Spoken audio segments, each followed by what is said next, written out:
Being poor is challenging. It's not just the lack of money. Often, those facing poverty struggle with minimizing unnecessary expenses, which perpetuates their financial struggles.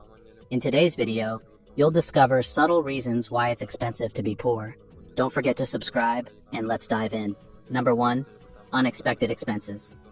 Imagine your car breaks down. You can't commute to work anymore. You need an emergency fund to get your car fixed. Problem is, you have no money set aside if you're poor. Unforeseen expenses will quickly put your finances under pressure. A whopping 60% of Americans live paycheck to paycheck. This is not to say they're all poor. This is an incentive to consider how to handle your next emergency. Murphy's Law says, anything that can go wrong will go wrong, and at the worst possible time. You risk losing your job and a bunch of other unintended consequences if you don't show up. A quick fix is to take a short-term loan to pay for the repairs, but you'll end up paying high interest on it. This will take you further away from wealth. The solution is obvious. Build an emergency fund. Number 2, healthcare. Lack of money affects the most valuable human resource, health. Research shows that the poor are more prone to getting sick. You can't afford to pay for specialized healthcare services. The poor simply don't go to the doctor when they're sick. You live in hazardous environments with limited opportunities for a healthy lifestyle. You experience negative psychological effects such as stress and depression. This leads to poorer motivation and reduced productivity. You make less money but need more medical aid. Health insurance won't cover your medical expenses. Lower income individuals can hardly rely on employer-sponsored health insurance. You have to purchase your own, which is costly. You may opt against it and hope to stay healthy, but you'll eventually go to the doctor and pay much more than what the negotiated rate insurance companies usually pay. Prioritizing your and your family's health is a good way to dig yourself out of the poverty hole. Number 3, time equals money. Time is money if you're poor. Literally, you take on several jobs trying to make ends meet. Chances are your job is not where you live. You have to do long commutes. You visit government agencies applying for social welfare programs, employment assistance, and housing support. You get stuck in a doctor's waiting room as he or she will attend to patients with health insurance first. None of the above leaves you enough time to do what you like. You're on the opposite end of the wealthy who are free to do what they want with their time. You can't even afford to look for another job or improve your CV.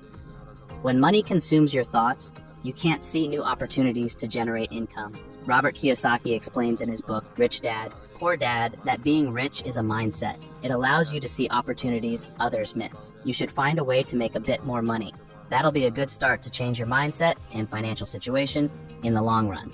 Number 4, goods of lower quality. Looking for a good deal is good. Looking for the cheapest option is not. My friend James is not poor, but he was looking to save a couple of €100 on his next iPhone and bought a secondhand model. It bent in his pocket when he sat down. The phone was out of warranty. A replacement was not an option. Axel had to buy a second device soon after. Buy cheap, pay twice. Low quality stuff wastes your money and time. It performs poorly or breaks down before you know it. Repairs or replacements erode your already tight budget. The low quality translates into harmful ingredients that may affect your health. Not all cheap stuff is bad. Research before you make a choice. You can still strike a balance between quality and affordability, even if the highest quality is out of your reach. Number 5, childcare options. Lack of money limits your childcare options. You risk losing your job if you don't show up, or you risk getting your kids injured and underfed if you leave them with someone else. Not good either way. Kids absorb their environment like a sponge. Research says that children born into poor families are more likely to be poor adults. Exceptions occur. Mike Tyson came from a poor background and became great, but this is what it is, an exception. Kids tend to repeat their parents' financial struggles, which Mike did. If you have little money before you have kids, you'll have even less when they're born.